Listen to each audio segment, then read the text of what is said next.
Bueno, buenas noches a todos. Vamos a tratar este tema, creer en Dios, y proponer una cuestión básica y fundamental que está en el subtítulo de esta charla, esta clase, que es si todas las religiones son iguales. Tema un tanto complejo, porque involucra muchas ideas que habría que tratarlas todas juntas para captar la profundidad. Pero si las captamos, si las tomamos todas juntas, se pierde claridad en la exposición.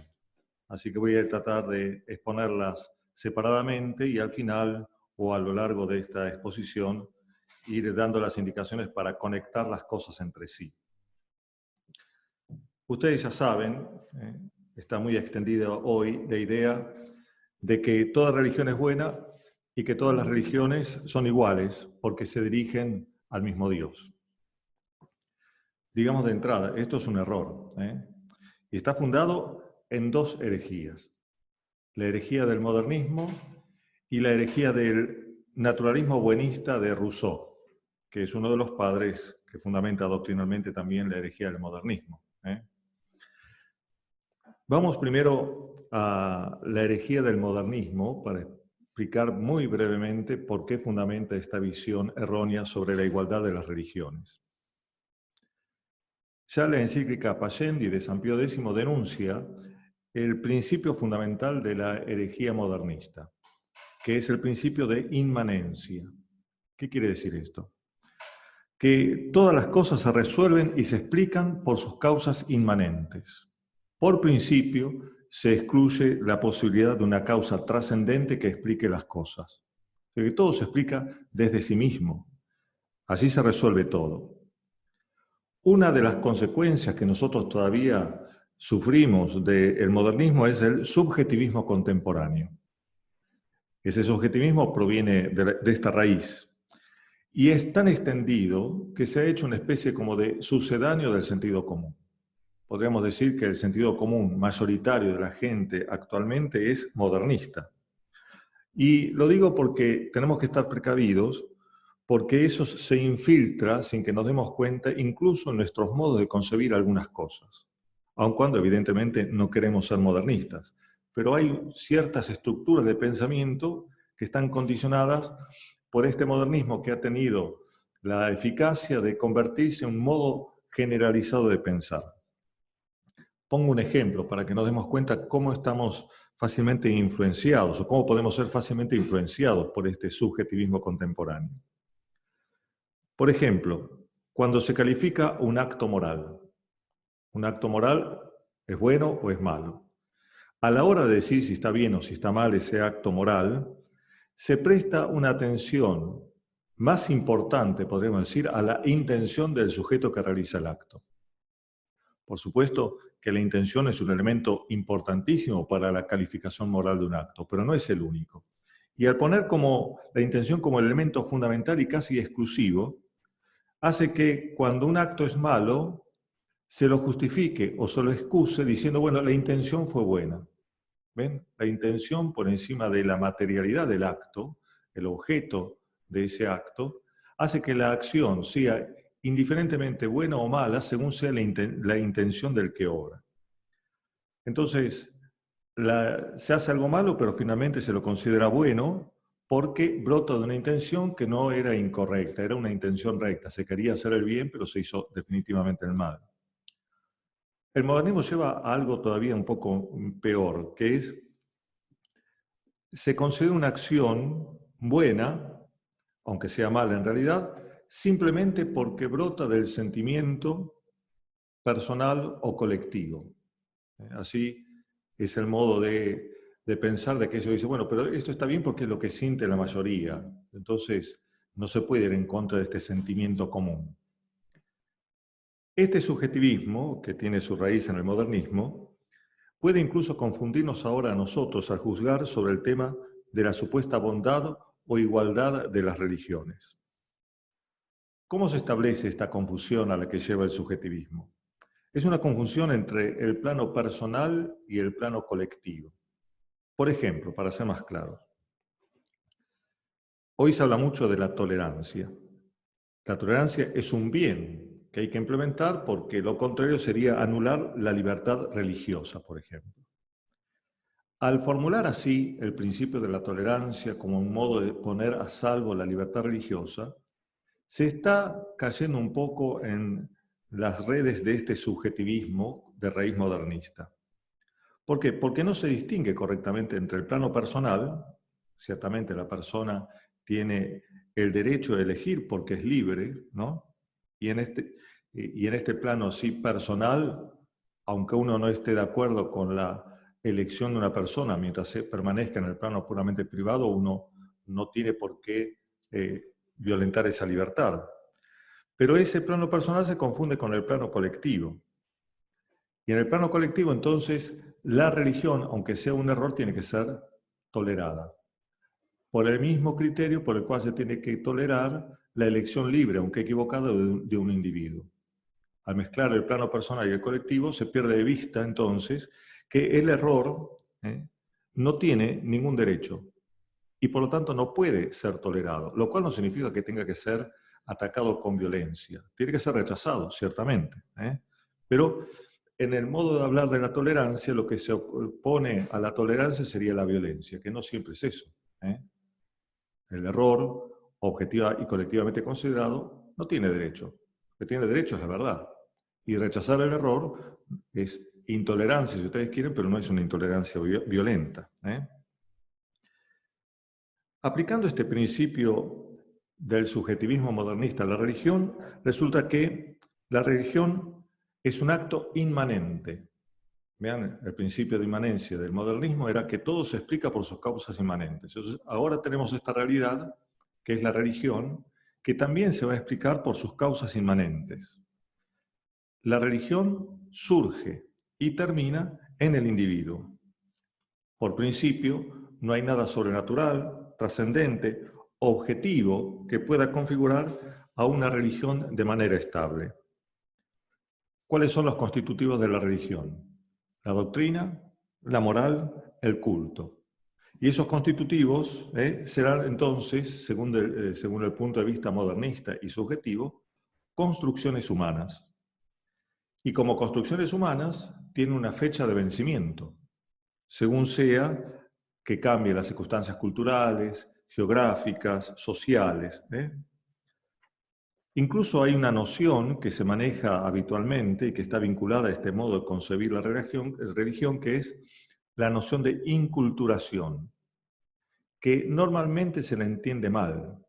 Es decir, el punto de referencia según el cual se tiene que juzgar la autenticidad, la legitimidad de una religión o de un aspecto de la religión es que se adapte a las circunstancias culturales, actuales, sociales, económicas concretas. Entonces no se trata de llevar esa situación concreta hacia la fe o hacia la religión, sino diluir o sumergir la religión en esa situación concreta. Se invierte el proceso. Pero ese es justamente el dinamismo que impone el modernismo gracias a su principio de inmanencia. Todo se tiene que resolver en la inmanencia de la realidad. Por lo tanto, tampoco puede haber una tradición. ¿Por qué? Porque la tradición es algo objetivo, a lo cual yo me tengo que acomodar, algo que tengo que respetar. En cambio, según el principio de inmanencia, que aplicado a la religión, que la religión se construye según el sentimiento, el parecer de los individuos, y como eso puede cambiar según las circunstancias, entonces no puede haber una tradición, algo estable, algo que se transmita. Y este concepto de tradición es dejado de lado con esta expresión. La tradición tiene que ser viva. ¿Y eso qué significa? No hay tradición, porque lo que importa es que sea viva, que esté actualizada permanentemente. Esto simplemente para decir, para mostrar el principio en el cual se basa esta idea de que todas las religiones son iguales. Uno de los principios es el modernismo con su principio de inmanencia. Pero el modernismo tiene un segundo principio, que es derivado del primero, y es el agnosticismo que lleva al relativismo. ¿Qué significa esto?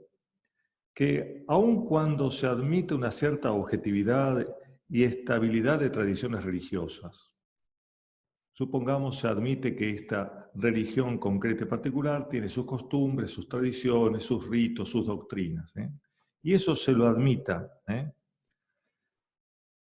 Se le admite como una particularidad, pero no por su referencia a Dios, sino solo porque es una construcción humana tolerable. Y así entonces toda religión, aunque sea una construcción más o menos objetiva que trasciende el parecer de los individuos, sigue siendo algo relativo. Se lo admite a esa religión siempre y cuando se considera a sí misma como una expresión más entre otras, y por lo tanto relativa, no sujeta a una verdad objetiva y no referenciada directamente a Dios.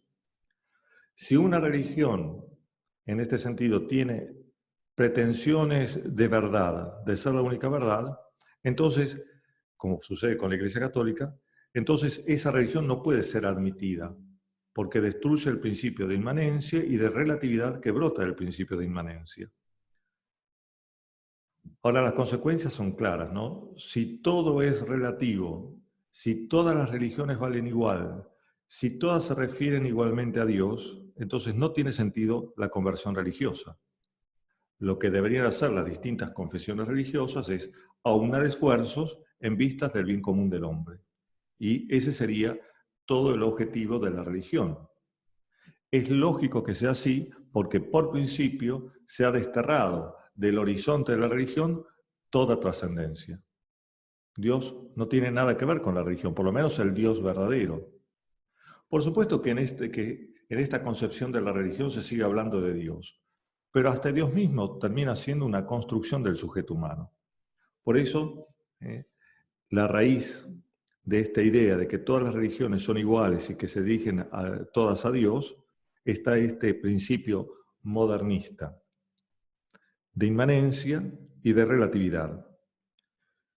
Todas son iguales entonces porque en definitiva, aunque tengan distintas coloraciones y distintas configuraciones, todas se resuelven en el hombre y ninguna se resuelve en Dios en sí mismo considerado, sino lo sumo en esta proyección humana que hace de Dios, hace de su propio pensamiento, de su propio sentimiento, un Dios. Les dije que había dos herejías que fundaban esta idea de que toda religión es igual y que son buenas. La segunda herejía era el naturalismo buenista de Rousseau. No es un naturalismo al modo de Pelagio, que es un naturalismo esforzado, sino de Rousseau, buenista. Somos todos buenos. El hombre es por naturaleza bueno. Es decir, que lo que surja del hombre también va a ser bueno. Y toda religión que por el principio de inmanencia del modernismo surge del hombre, entonces toda religión es buena. Toda religión es válida. No hay una verdad objetiva, todo se resuelve en la inmanencia del sujeto, y como el sujeto es bueno, todo resulta definitivamente bueno. Otra vez, la única religión que no sería buena sería la que pretenda ser única, porque si pretende ser única, desplaza a las demás. Además, una consecuencia importante. Si toda religión es buena porque surge de un hombre que es naturalmente bueno, ninguna religión puede tener sentido salvífico, porque tener sentido salvífico significa que hay que rescatar al hombre de un mal, que en concreto es el pecado. Pero el mal y el pecado no existen, porque el hombre es naturalmente bueno y sus sentimientos son buenos, aunque cambiantes, como no hay norma de verdad y de bondad, cualquier sentimiento, aunque sea el contrario del anterior, sigue siendo bueno. Por eso mismo, entonces, la religión, en este contexto, además de ser todas iguales y de ser todas buenas, ninguna puede ser salvífica. Todo lo contrario de lo que nos dice la fe. Tenemos entonces que preguntarnos por qué esta concepción de la religión, que tiene sus raíces en el modernismo y en la doctrina de Rousseau, es falsa. ¿Por qué no es así? ¿Por qué está mal que sea así? La religión así pensada por el modernismo, de religión solamente tiene el nombre. Y si hay una estructura religiosa, porque encontramos de hecho religiones que tienen sus credos, tienen sus doctrinas, sus códigos morales, tienen sus ritos, Como no son verdaderas religiones, toda esa estructura está vaciada de contenido verdadero. ¿Por qué entonces esta concepción de la religión es falsa? Porque solamente tiene de religión el nombre. Porque reemplaza la virtud objetiva por la subjetividad y el sentimiento.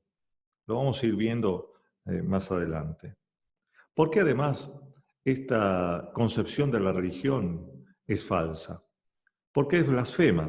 Porque suplanta a Dios por el hombre. Y a Cristo lo iguala con sus sucedáneos falsos, los fundadores de las otras religiones. Hecha esta introducción, vamos a adentrarnos ahora, en primer lugar, en el concepto de la religión, el concepto verdadero de religión. Y me remito a la doctrina de Santo Tomás. Santo Tomás, antes de estudiar la religión como virtud, estudia qué es la religión.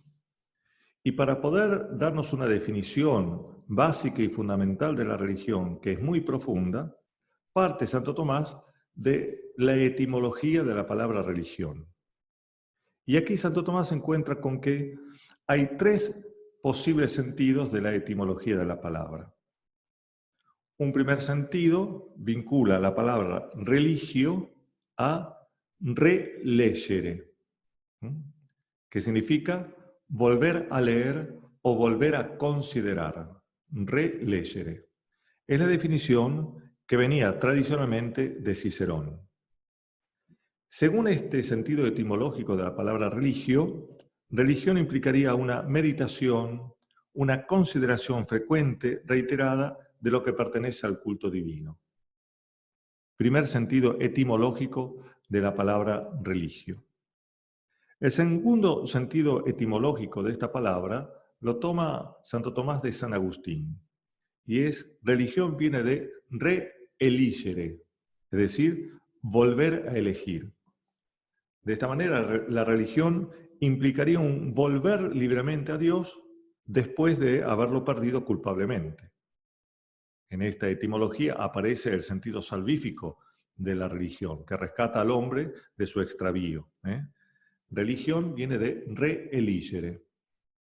Hay un tercer sentido etimológico de esta palabra que estudia Santo Tomás, que también lo propone San Agustín como una etimología alternativa. Religión viene de religare, es decir, volver a unir. De esta manera, la religión implicaría un volver a vincularse con Dios. Muy semejante al anterior sentido etimológico, solamente que en el anterior, al entrar la libertad de la elección libre del hombre que vuelve por su propia decisión libremente a Dios, hay un contenido moral que no aparece tan claramente en este último sentido etimológico, religare. Santo Tomás, resumiendo estos sentidos etimológicos y concentrándolos en lo que tienen de común, que es algo fundamental para la religión, nos define, nos resume la religión como ordo ad Deum, orden hacia Dios. Vamos a ver un texto para que ustedes puedan ver el texto número 1, para que ustedes puedan ver cómo lo dice Santo Tomás, porque este texto nos va a servir después. ¿Lo tienen ya en la pantalla? Bueno.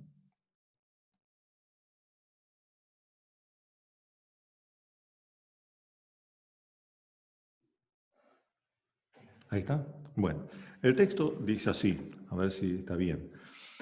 Sea que la religión se llame así por la repetida lectura, relegere, por la reelección de lo que por negligencia hemos perdido, reeligere, o por la religación, religare. Lo cierto es que propiamente importa orden a Dios. Esto es fundamental. La religión propiamente importa orden a Dios. ¿Por qué? Porque pues a Él es a quien principalmente debemos ligarnos como a principio indeficiente, religare. A Él debemos tender sin cesar, a Él debe tender sin cesar nuestra elección como a fin último, re-eligere, perdido ese fin último por negligencia al pecar. y Él es también a quien nosotros debemos recuperar, relegere, creyendo y atestiguando nuestra fe. El texto ese, ténganlo presente, ahí aparecen los tres sentidos etimológicos de la palabra religio, y cómo los resumen esto que es lo propio de la religión, orden a Dios. ¿Cómo nos ordena la religión a Dios? Uniéndonos a Él por el culto, haciéndonos cumplir su voluntad por la moral y creyendo en Él por la fe. ¿Sí? O sea, que pertenece a la religión, el culto, la moral, la doctrina. Por estos tres aspectos constitutivos de la religión nos ordena a Dios. Tenemos entonces un pequeño esquema. Vamos a ver el texto número 2. Un esquema, y valga la redundancia, muy esquemático, porque como les dije al principio, como todos estos aspectos que van a ver ahora en la pantalla están interconectados entre sí, es difícil poner un poco de claridad porque separar demasiado en este caso sería falso. Pero este esquema así, muy esquemático, nos va a ayudar a comprender la realidad de la religión. La realidad de la religión que no se puede comprender si no es en su vinculación con la virtud de la religión y con el acto de fe. Vean ustedes, en primer lugar, dentro de este esquema, el culto vinculado al sentido etimológico de religión como religare, la moral vinculada al sentido etimológico de religión como reeligere, y la fe o la doctrina vinculada al sentido etimológico de religión como relegere. Estos distintos sentidos de la religión no definen a la religión alternativamente. Es decir, como si la religión solamente fuera culto, es decir, vincular al hombre con Dios y nada más por este camino, o la religión fuera solamente la moral por la cual el hombre libremente vuelve a elegir a Dios como a su fin, o solamente es una doctrina que se profesa, que se considera, que se medita, relegere, no, sino que estos distintos sentidos etimológicos de religión la definen en su conjunto. Quiere decir, podemos definir la religión de esta manera: como sistema o cuerpo de doctrina, culto y moral, porque el hombre se ordena a Dios. Los tres aspectos, entonces, son esenciales para la religión y según sean estos elementos, tenemos ahí el criterio para discernir si una religión es verdadera o es falsa. Esos tres elementos son el culto, la moral y la doctrina. Vamos a prestar atención a este dato fundamental. Después vamos a volver sobre este mismo esquema, porque ahí abajo, no sé si lo ven, hay tres expresiones: credere deum, credere deo, credere in deum, que son los tres actos en los que se articula el acto de creer. Y esos tres actos de la fe que pertenece a la religión nos permiten comprender el sentido de la verdadera religión. Por ahora, para avanzar de a poco, vamos a prestar atención a este dato fundamental que es de sentido común básico, pero que es justamente lo que niega el principio modernista. La religión implica propiamente ordenación a Dios. Justamente el principio modernista tergiversa esto resolviendo la religión en los principios inmanentes del sujeto. En cambio, verdadera y propiamente, la religión implica orden a Dios. Y esta ordenación a Dios es objetiva, es decir, tiene que ver con uno de los aspectos del acto de fe, que es lo que llamamos credere deum. Voy aquí un poco más lento, no sé si se puede volver a ver el texto de la ficha número 2. Vayamos conectando las cosas. Ustedes ven en esta pantalla, la fe está vinculada a la religión o pertenece a la religión por el aspecto que tiene la religión de relegere, es decir, de considerar, prestar atención a la doctrina revelado, o la doctrina, la enseñanza de la religión.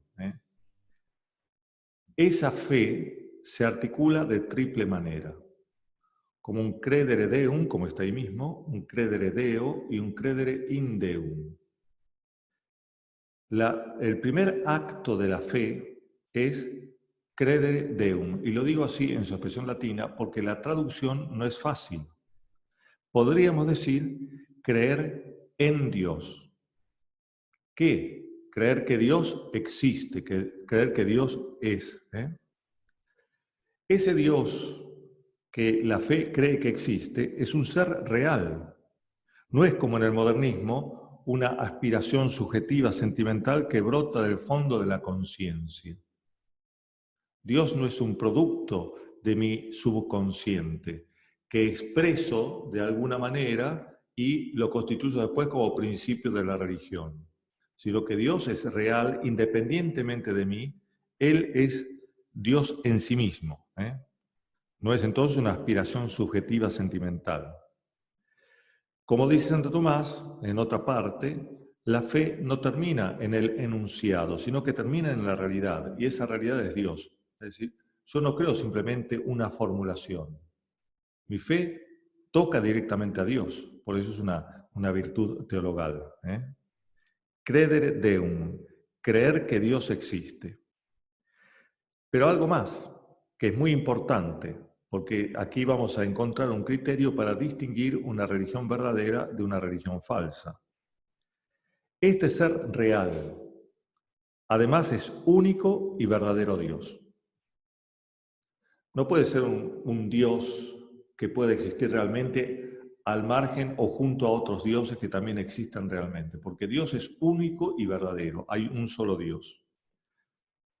Una ordenación entonces, como conclusión, una ordenación a un ser inventado que surja de las subjetividades humanas, una ordenación a un ser falso, a un tótem, por ejemplo, eso no es verdadera fe, aunque se diga que se cree en ello. Tenemos que prestar atención a las palabras porque las mismas palabras no tienen siempre el mismo significado. Creer en Dios, creer en Buda, usa la misma palabra creer, pero cuando digo creer en Dios verdadero, ese es un acto de fe verdadero. Creer en Buda no es un acto de fe. Lo vamos a ver ahora en un momento. Por lo tanto, una ordenación a un Dios que no es verdadero y único no es una verdadera fe y no constituye una verdadera religión. Esa religión es falsa por su propia raíz, porque lo que define a la religión es ordenar a Dios. Y si Dios no es único y verdadero, ordenará a cualquier cosa menos a Dios. Y si ordena cualquier cosa menos a Dios, evidentemente no es religión.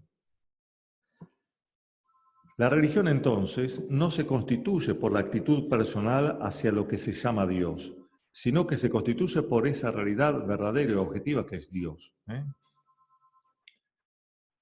Esto pertenece a la naturaleza misma de la religión, de tal manera que si esto no está, no hay religión.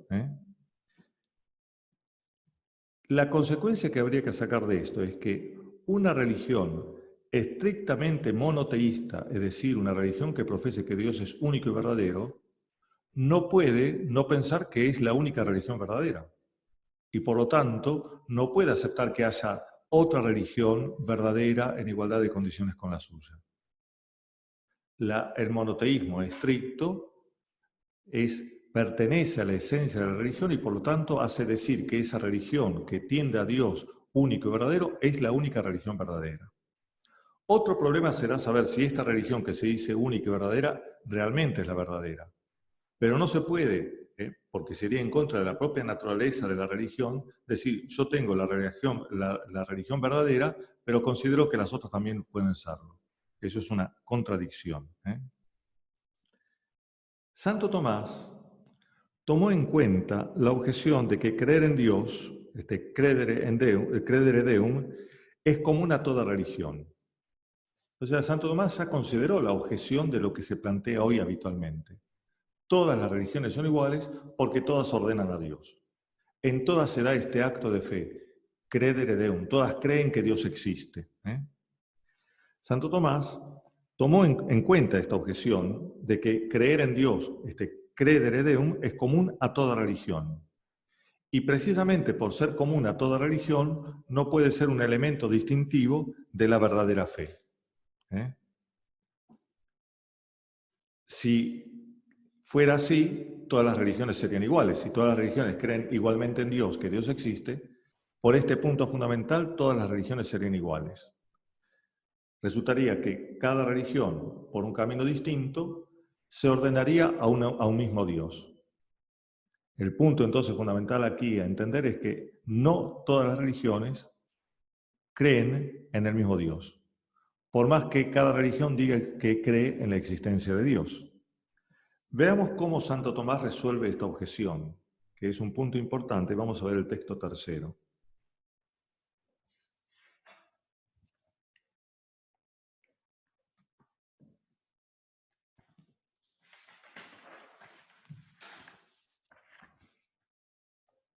¿Apareció? Sí. Bueno, primero leo la objeción, que es el primer párrafo. No puede considerarse como acto de fe lo que conviene también a los infieles. Pues bien, corresponde también a estos, a los infieles, creer que existe Dios, es decir, credere deum. Por lo tanto, no debe ser considerado entre los actos de fe el credere deum. En esta cuestión, en este artículo, Santo Tomás está estudiando cuáles son los actos propios de la fe. Y dice, uno de ellos es el credere deum, creer que Dios existe. El objetante le está diciendo, no, creer que Dios existe no es algo propio, no es un acto propio de fe, porque es común a los infieles. Evidentemente, no puede haber un mismo acto de fe entre el fiel y el infiel, porque justamente el infiel se define como aquel que no tiene fe. La respuesta entonces, ¿qué nos está diciendo? Vamos a ver la respuesta. La objeción entonces es que el acto de fe distingue al fiel del infiel. Para el infiel entonces, creer en que Dios existe, el credere deum, no puede ser un acto de fe para el objetante. ¿Sí? ¿Cuál es la respuesta de Santo Tomás? Leamos en el segundo párrafo. La expresión creer en Dios, credere deum, no conviene a los infieles bajo la misma razón por la que se considera como acto de fe. Los infieles, en efecto, no creen en la existencia de Dios en las condiciones que determina la fe. Por eso, ni siquiera creen de verdad en Dios, ya que, como afirma el filósofo, el defecto que hay en el conocimiento de lo simple está en no alcanzar el objeto en su totalidad. La respuesta de Santo Tomás es densa, pero es muy importante. Por más que un infiel diga que creen en Dios, si no lo cree dentro de la religión verdadera, ese creer en Dios, ese credere deum para el infiel, no es un verdadero acto de fe. No cree verdaderamente en Dios. Su fe es falsa. Y por lo tanto también es falsa su religión. La expresión creer en Dios no conviene a los infieles bajo la misma razón por la que se considera como acto de fe. Cuando los infieles entonces dicen creer en Dios, no están haciendo un acto de fe. Será en todo caso una creencia, si le queremos dar un nombre, pero no es propiamente hablando un acto de fe. Creer de verdad en Dios, el credere deum, implica condiciones que la misma fe impone, que es ordenarse al Dios verdadero. O sea que si no hay ordenación a un Dios, al Dios verdadero que es único, no hay ni fe verdadera ni religión verdadera. Ahora, la fe verdadera, la que impone sus condiciones al acto de creer de manera que sea auténtico, es una fe sobrenatural. Dejo de lado la posibilidad de una fe natural o de una religión natural porque no viene al caso. Me voy a concentrar en la fe verdadera, que es fe sobrenatural, y que por lo tanto supone que Dios ha hablado, porque la fe es respuesta a lo que Dios ha revelado acerca de sí mismo. Es la aceptación de eso que Dios ha dicho.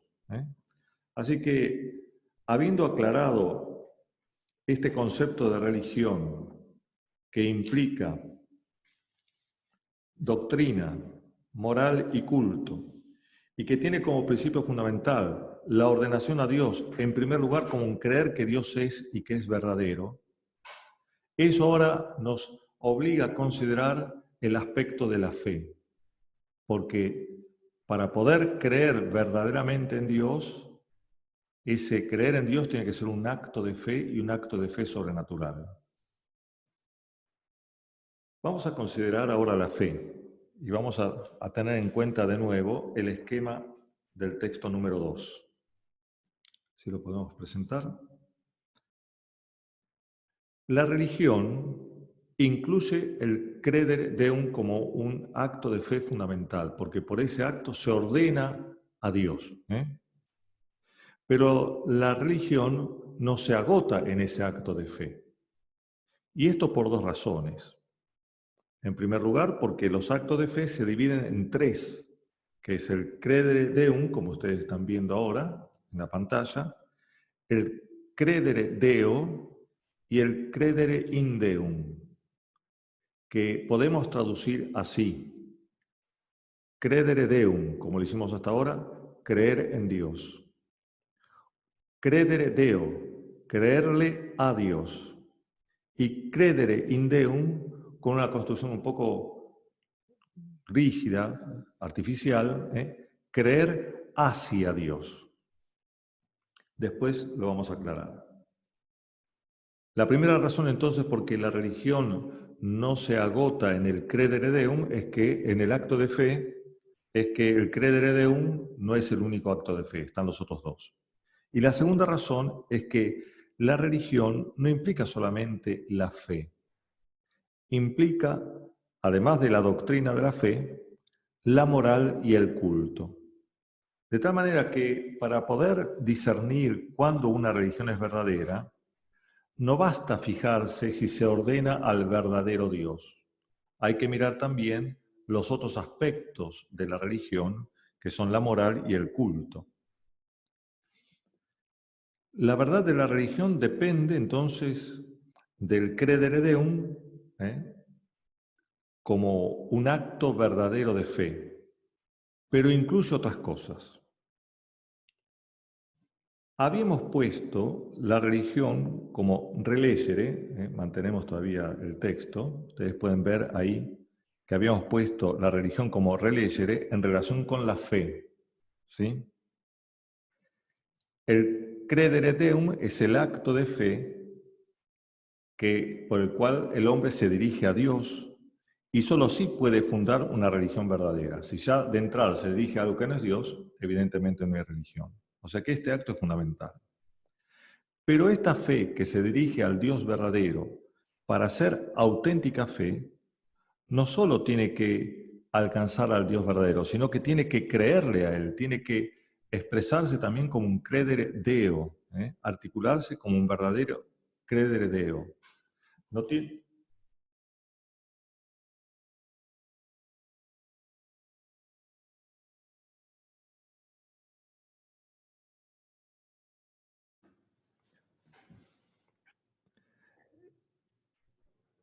Retomo entonces esto. La religión la habíamos puesto como entendida en el sentido etimológico de relegere en relación con la fe. El credere deum es acto de fe si se dirige al verdadero Dios y solo así entonces puede fundar una religión verdadera.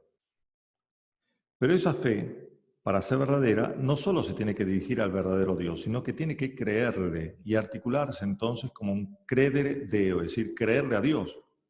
Inútil sería dirigirse al verdadero Dios para después no creerle. Así que la verdadera religión no solamente es aquella que profesa su fe en el Dios verdadero, sino que le cree íntegramente todo lo que el Dios verdadero ha dicho. Principio importante, porque podemos tener alguna religión o aparente religión que supuestamente cree lo mismo que nosotros porque se dirige al mismo Dios, Dios Trino, y a Jesucristo como Dios encarnado, pero no le cree todo lo que Jesucristo, Dios encarnado, dijo. Hay cosas que cercena y recorta. Entonces, la verdadera fe implica también creerle a Dios totalmente lo que Dios ha enseñado. Porque creerle a Dios significa que Dios habló y el acto de fe consiste en aceptar esa enseñanza. La verdadera religión, entonces, no tiene un cuerpo de doctrina propio, sino que tiene un cuerpo de doctrina recibido. Lo recibió de Dios. Un cuerpo de doctrina propio significaría una elaboración puramente humana que los hombres reunidos en una pseudo religión se proponen como doctrina a creer. Eso no es una verdadera religión. Una verdadera religión existe porque Dios le ha dado la doctrina. Es decir, la verdadera religión no puede ser obra humana, sino que es obra divina. Discernir si una religión entonces es verdadera implica discernir quién la fundó, cuándo la fundó. Y el único que puede fundar una religión verdadera es Dios. Esto no significa que en el cuerpo doctrinal de la religión no pueda haber algo más allá de la revelación.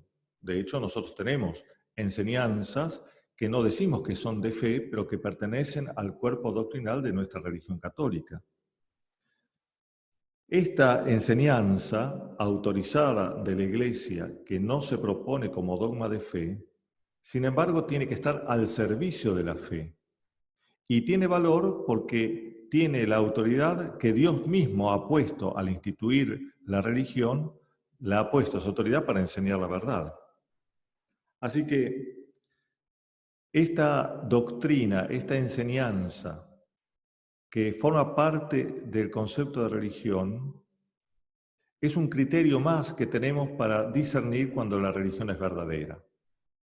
No solamente que se dirija hacia el Dios único y verdadero, sino que su cuerpo de doctrina proveniente de Dios sea mantenido con coherencia y estabilidad.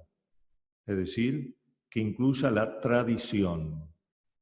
No puede una religión cambiar según los tiempos su cuerpo de doctrina, porque eso significaría que no ha recibido de Dios la enseñanza, la doctrina, sino que el hombre la va fabricando a medida que pasa el tiempo según las distintas circunstancias.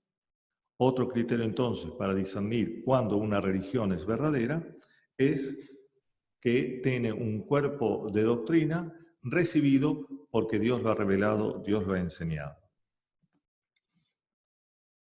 Vamos ahora a otro punto, que es la virtud de la religión, que vamos a estudiar junto al concepto de santidad, para rendir cuenta de otro aspecto de la religión, que no es solamente la enseñanza, sino el culto y la moral.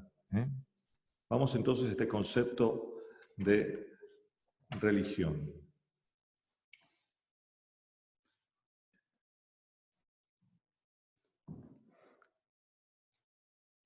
No está el padre Elvio aquí, así que no sé si ustedes pueden ver de nuevo el esquema que les puse en su momento, en el que aparecía el culto, la moral y la fe en relación con las tres etimologías de la palabra religión. Es importante en este momento darse cuenta que estos distintos elementos de la religión, culto, moral y fe, que están vinculados con las distintas etimologías de la palabra religión, esos elementos no se relacionan entre sí como en compartimentos estancos. Y aquí viene la dificultad de las cuales hablé al principio, que es difícil hablar en esto con claridad porque todo tiene que ver con todo. Es decir, la religión, la fe en la religión no tiene que ver solamente con el aspecto etimológico de la palabra que es relegere. Y la moral no tiene que ver solo con el aspecto de la religión que es re-eligere. El culto no tiene que ver solamente con el aspecto de la religión que es religare, sino que hay unas múltiples vinculaciones de todos estos elementos entre sí. Por ejemplo, La revelación incluye un código de leyes que regula la moral. Lo que Dios nos ha revelado incluye también ese código de leyes, es decir, incluye la moral. Ahora, nosotros la moral la pusimos en relación con la religión como re eligere y la fe como re legere. Padre, fíjate si puedes poner el texto número 2 en pantalla, que es un Word, lo tiene ahí en esa... que es un Word, lo tiene ahí en esa... Si no, lo muestro acá con el papel. ¿Eh? ¿Ahí está? Ese justo, muy bien. Bueno, ahí pueden verlo ustedes. Nosotros pusimos la fe en vinculación con el relegere, ese último renglón. Que relegere era un aspecto de la etimología de religión. Y la moral la pusimos en vinculación con reeligere. Pero ahora nosotros estamos diciendo que la doctrina revelada que acepta la fe incluye la moral. Y por lo tanto la fe la tenemos que poner en vinculación con lo que está conectado a la moral, que es el reeligere. Por eso le decía que todo tiene que ver con todo. La fe entonces, que incluye el código moral, se relaciona también con la religión como reeligere, es decir, como un volver a vincularse con Dios libremente después de haberlo abandonado negligentemente. Además, la fe se expresa y sostiene la oración. Y entonces, por este lado, la fe tiene que ver con el culto. Y entonces se vincula con la religión como religare. Esto simplemente es para ver que todo tiene que ver con todo en este aspecto. ¿Cuál es la idea que nos permite comprender todas estas múltiples vinculaciones? Y es que la religión católica viene toda entera de Dios, incluso la fe. La fe entonces no es una especie de respuesta a la revelación de Dios que brota desde el hombre mismo, sino que la fe es dada por Dios al hombre junto con la revelación para que el hombre pueda asentir y recibir esa revelación. Dios nos da en la religión todo lo que necesitamos para ordenarnos a Él. Es un modo distinto de decir lo que ya les dije. La religión es obra divina, no es obra puramente humana. Y esta fe entonces de la que nosotros hablamos para poder responder y ordenarnos a Dios dentro de la religión es la fe infusa. Y esta fe infusa tiene su sede en la inteligencia. Y desde la inteligencia ilumina toda la vida humana. ¿Por qué les digo esto? Porque hemos pasado a considerar ahora la virtud de la religión en conexión con la santidad. Esa virtud de la religión entra en el contexto del concepto de la religión de la mano de la fe. La fe que siendo infundida por Dios en nuestra alma y particularmente en la inteligencia, tiende y busca iluminar toda la vida humana. Por lo tanto, para ordenarnos correctamente a Dios, no basta tener una ley objetivamente buena, como la que Dios nos enseña con la revelación. Se necesita también la virtud que nos haga buenos en el cumplimiento de esa ley.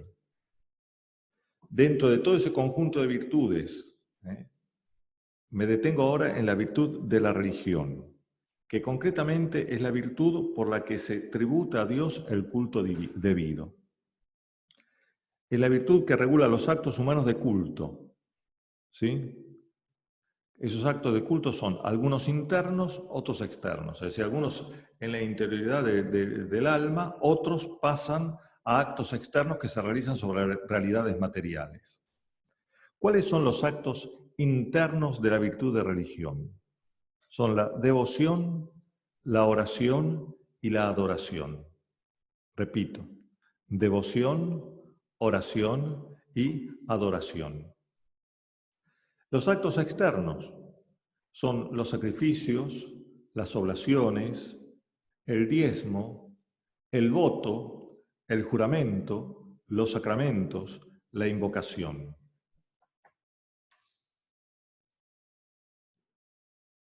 Estos actos virtuosos el acto de la religión, de la virtud de religión, para ser bueno tiene que recaer sobre los objetos adecuados y según el modo correcto. Es decir, no basta que el hombre con buena intención quiera ofrecer a Dios un sacrificio, pero termine matando a su hijo.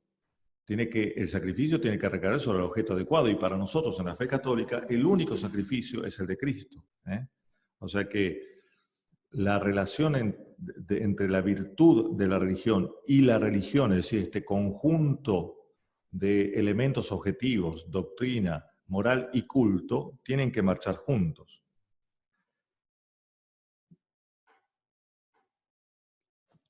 Para que el hombre sea entonces verdaderamente virtuoso con la virtud de la religión, el aparato de culto de la religión tiene que ser verdadero, tiene que ser adecuado. Si no, el hombre no puede vincularse con Dios según la etimología de la religión, que es religare. Tenemos entonces otro criterio más para juzgar acerca de la verdad de la religión. ¿Cuáles son los elementos de culto que tiene la religión? Porque si esos elementos de culto no son adecuados, por muy buena intención que tenga el hombre y por muy virtuoso que quiera ser, no va a poder hacer un acto de virtud de religión adecuado. La virtud entonces de la religión, con la cual el hombre rinde culto debido a Dios, supone en la religión objetivamente considerada los elementos de culto verdadero para poder ordenarse genuinamente a Dios. Ahora, el hombre se dirige a Dios no solamente por la virtud de la religión, sino con todos los actos de su vida humana. El acto de fe, el creer, es un acto de la inteligencia. ¿Sí? La inteligencia asiente a lo que Dios me enseña, me revela. Y el acto de fe dice, sí, es así, lo acepto, amén. Es un asentimiento. Como asentimiento es acto de la inteligencia. Ahora, prestemos atención a este detalle. Cuando la inteligencia asiente a la verdad revelada, por ejemplo, cuando Jesucristo me habla de Dios Padre o me habla del Espíritu Santo, la inteligencia no tiene ninguna evidencia de que eso sea así. Y es propio de la inteligencia asentir a aquellas cosas que ve, de las cuales tiene evidencia, sea porque las puede corroborar directamente, sea porque las puede reducir a una evidencia por medio de un silogismo o de un argumento. Eso es propio de la inteligencia, asentir cuando hay evidencia. Pero justamente en el caso de la fe, la inteligencia asiente sin gozar de esa evidencia. ¿Cómo hace la inteligencia para asentir sin ver, sin evidencia? Lo hace porque la voluntad la mueve a ese asentimiento. Forma parte entonces del acto de la fe un movimiento que produce la voluntad para que la inteligencia acepte la verdad revelada. Porque la voluntad, calibrando la bondad del testigo, dice, es bueno creer esto, es bueno aceptar esto como verdad. De tal manera que la voluntad mueve a la inteligencia a asentir y decir, amén, es así, creo en esto que Dios me revela. ¿Por qué digo esto? Porque vieron que el acto de fe se articulaba de tres maneras. Credere deum, credere deo, creer en Dios, creer a Dios, pero a su vez el credere in deum, que traduje como creer hacia Dios. Cuando la voluntad mueve a la inteligencia a aceptar la verdad que Dios revela, la voluntad hace que la inteligencia se mueva, se dirija hacia Dios y se abandone en Él. Eso es lo que queremos expresar con un credere in deum, es decir, un creer que se da en el movimiento por el cual nos dirigimos hacia Dios, no apoyados en nosotros mismos, sino sustentados en la verdad de Dios que revela. Ese es el credere in deum. Quiere decir que el asentimiento de la fe, impulsado por la voluntad, nos mueve a entregar toda la vida a Dios. Y es así como en la religión entra la práctica de todas las virtudes y no solamente la virtud de la religión. Por eso le decía que forma parte de la religión el cuerpo moral, no solamente como un cuerpo objetivo de mandamientos que hay que cumplir, sino también desde el punto de vista del sujeto religioso, cumplir eso con voluntad de obedecer y seguir a Dios. Es decir, con una santidad de vida. Les dije que la virtud de la religión le iba a ver junto con el concepto de santidad. Santidad que no es meramente subjetiva, que es reflejo de la recta intención del sujeto de obedecer a Dios, sino una santidad también objetiva, porque yo no puedo cumplir objetivamente, no puedo ser santo por mi intención de serlo, si no cumplo objetivamente lo que Dios me pide. Entonces tenemos otro elemento más para discernir la verdad de la religión, su santidad, que se refiere en concreto al culto con el cual se ofrece a Dios la honra, la reverencia que Él debe. La santidad de la religión es criterio también, entonces, de verdad de la religión. El culto, la liturgia y la santidad de sus miembros. Ahí se refleja entonces también la veracidad, la verdad, la legitimidad de la religión. En este movimiento hacia Dios que es propio de la religión, la virtud de la religión es importantísima. Pero también es importante la santidad como ejercicio general de las virtudes. Vamos a leer en el texto número 4, si lo puedes poner.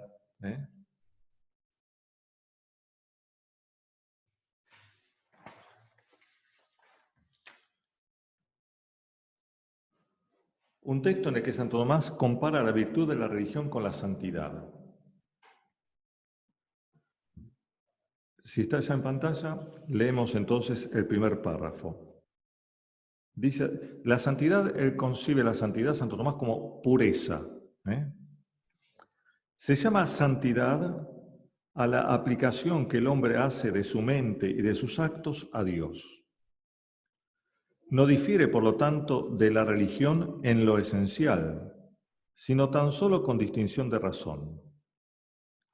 Se le da, en efecto, el nombre de religión por servir a Dios como debe en lo que se refiere especialmente al culto divino, como en los sacrificios, oblaciones o cosas similares. Y se le da el nombre de santidad porque el hombre refiere a Dios, además del culto, las obras de las demás virtudes, o en cuanto que, mediante obras buenas, se dispone para el culto divino. El culto divino es la reverencia debida a Dios, la adoración, la entrega a Él. Ahora, esa entrega a Él, cuando nosotros la referimos al culto divino, está regida por la virtud de la religión. Cuando esa entrega a Dios es obra de todas las demás virtudes, imperadas por la santidad, entonces la santidad forma parte también de la virtud de la religión. En ese mismo texto, vamos a leer el segundo párrafo. La santidad es, por razón de su esencia, una virtud especial, y en este sentido se identifica en cierto modo con la religión. Tiene, sin embargo, cierto carácter general en cuanto que destina imperativamente al bien divino todos los actos de las virtudes. ¿En qué consiste la santidad que es propia de la verdadera religión? En ordenar todas las cosas, todos los actos de las demás virtudes, a Dios. Por eso la santidad es reflejo de la verdadera religión. Cuando esa santidad se ejerce sobre los elementos propiamente del culto divino, se la llama virtud de la religión. Es la misma virtud, se la distingue solamente con distinción de razón. Tercer párrafo, que nos va a aclarar un poco más este concepto. La templanza engendra pureza, pero no de manera que tenga razón de santidad, a no ser que se refiera u ordene a Dios. Les dije antes, para Santo Tomás, santidad y pureza son lo mismo. Pero no toda pureza es santidad, porque la pureza es santidad si se refiere a Dios, si es la entrega de un corazón puro a Dios, es decir, si es oblación, si es entrega, si es también virtud de religión, si es culto debido a Dios. Tenemos entonces como testimonios de la veracidad de la religión, los santos, los que fueron puros, las vírgenes, los mártires que entregaron su vida por Dios. Conclusión, entonces, para ir cerrando todo esto. No todas las religiones son iguales, ni adoran al mismo Dios. ¿Por qué? Porque no todas creen en el Dios verdadero. No todas tienen la verdadera fe, aunque muchas de ellas digan creer en Dios. Ya vimos, según el texto de Santo Tomás, que no basta decir creo en Dios para que ese creer en Dios sea un verdadero acto de fe. Para que ese creer en Dios sea un verdadero acto de fe, el término de ese creer tiene que ser el Dios único y verdadero. Y evidentemente, no todas las religiones se dirigen al verdadero y único Dios, porque el verdadero y único Dios es el que nos reveló Jesucristo. Dios, que es Padre, Hijo y Espíritu Santo. Un solo Dios verdadero, tres personas distintas. Dios, que en la segunda persona de la Trinidad se encarnó y se hizo hombre en Jesucristo para la redención de los hombres. Si no se tiene eso como término del credere deum, por mucho que se diga creer en Dios, no hay verdadero acto de fe y por lo tanto no hay verdadera religión. Es obvio entonces que no todas las religiones son iguales y no todas las religiones adoran al mismo Dios. Pero además, no todas las religiones tienen un código doctrinal verdadero venido de Dios. Algunas religiones tienen un código doctrinal inventado por los hombres, no recibido desde la revelación. No toda religión es una religión revelada. Así que aquí tenemos otro criterio, otra razón por la cual tenemos que decir que no todas las religiones son iguales, ni todas las religiones adoran al mismo Dios. Otro criterio más. No todas las religiones existentes fueron instituidas por Dios, sino que la única que fue instituida directamente por Dios en su plenitud, en su acabamiento, es la religión católica.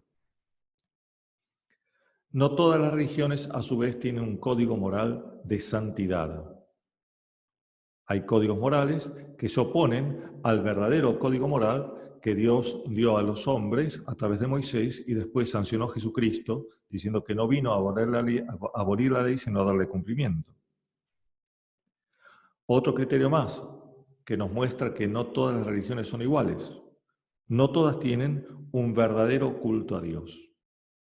Algunas religiones rinden culto a realidades que, no siendo Dios, terminan siendo idolátricas. Y por último, y esto es importantísimo, no todas las religiones salvan. La única religión que salva es la católica porque es la instituida por Cristo como instrumento de salvación. No hay instrumento de salvación fuera del instituido por Jesucristo, no hay Salvador más que Jesucristo. Tenemos entonces respondida la pregunta del inicio. Creer en Dios implica creer en el único y verdadero Dios. Implica creerle a Él porque Él ha hablado, Él es la verdad que no engaña ni se engaña. Creer es entregarse en oblación como virtud, movido por la virtud de la religión y acompañando toda nuestra vida con las virtudes, entregarse a Dios. Eso es creer. Ese es el verdadero acto de fe. No todo creer es acto de fe entonces, sino este concreto, este es acto de fe. Y este acto de fe es el que muestra cuál es la verdadera religión. Todo lo que se salga de esto entonces no es una verdadera religión. Bien, Padre.